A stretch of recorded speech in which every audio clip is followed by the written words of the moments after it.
नमस्कार, मैं हूं अंकुर और आप देख रहे हैं सत्यहिंदी.com।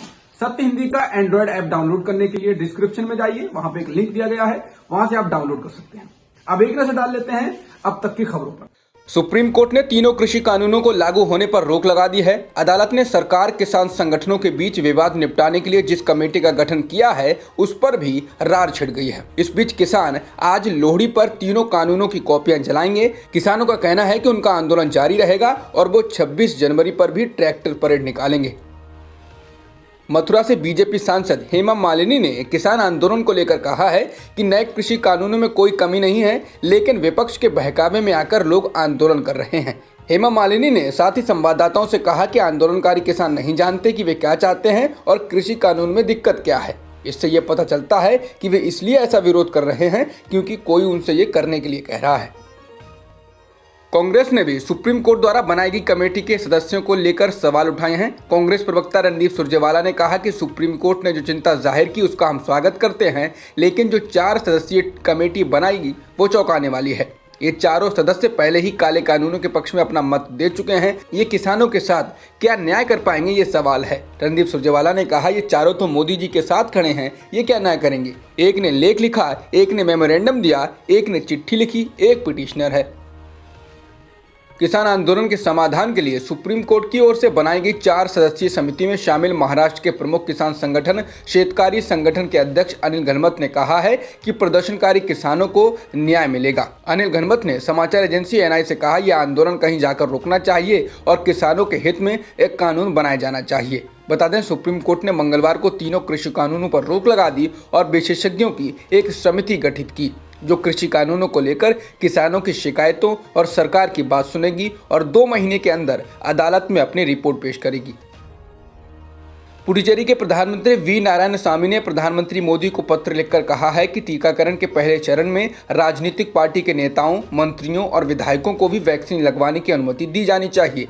वी नारायण स्वामी ने बताया, मैंने प्रधानमंत्री मोदी को पत्र लिखकर कहा है कि राजनीतिक पार्टियों के नेताओं, मंत्रियों, विधायकों को भी टीकाकरण के पहले चरण में वैक्सीन दी जाए।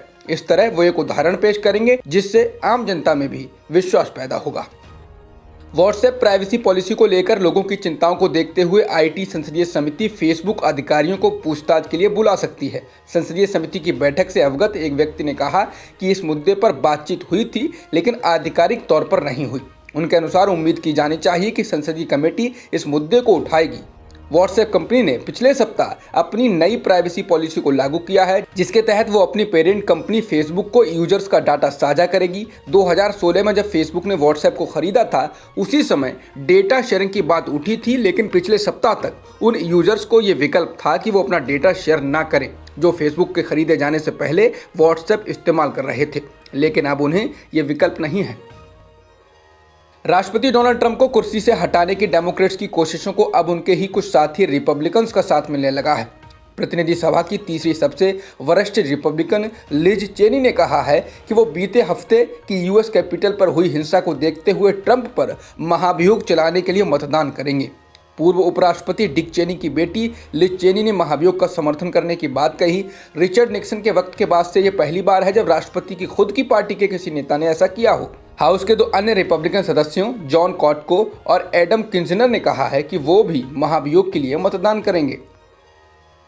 अमेरिका के उपराष्ट्रपति माइक पेंस ने हाउस के नेताओं से मंगलवार को कहा कि वो डोनाल्ड ट्रंप को हटाने के लिए संविधान के 25वें संशोधन की प्रक्रिया का समर्थन नहीं करते हैं, लेकिन सभी ने राष्ट्रपति के खिलाफ महाभियोग की वोट करने की गारंटी दी है। माइक पेंस ने सदन की अध्यक्ष नैन्सी पेलोसी को पत्र लिखा कि राष्ट्रपति के कार्यकाल में सिर्फ 8 दिन बचे हैं। आप और डेमोक्रेटिक्स मांग कर रहे हैं कि मंत्रिमंडल और मैं 25वें संशोधन को लागू करूं, लेकिन मुझे नहीं लगता इस तरह की कार्रवाई हमारे राष्ट्र के हित में है या हमारे संविधान के अनुरूप है। फेसबुक और ट्विटर के बाद अब यूट्यूब ने भी राष्ट्रपति डोनाल्ड ट्रंप पर 1 सप्ताह के लिए बैन लगा दिया है। ऑनलाइन व वीडियो प्लेटफॉर्म ने इस पाबंदी के पीछे हिंसा फैलने की चिंता को बताया है। यूट्यूब ने 1 हफ्ते की पाबंदी लगाते हुए कहा कि उनके कुछ भी पोस्ट करने से हिंसा फैल सकती है। बता दें, 20 जनवरी को अमेरिका में जो बाइडेन राष्ट्रपति पद की शपथ लेंगे, लिहाजा इस फैसले को 20 जनवरी को होने वाले शपथ ग्रहण समारोह की दृष्टि के मद्देनजर देखा जा रहा है।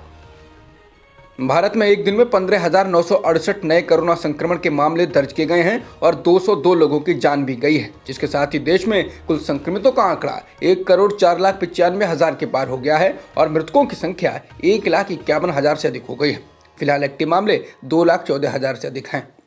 अब तक की खबरों में इतना ही। बाकी खबरों के लिए बने रहिए सत्यहिंदी.com के साथ।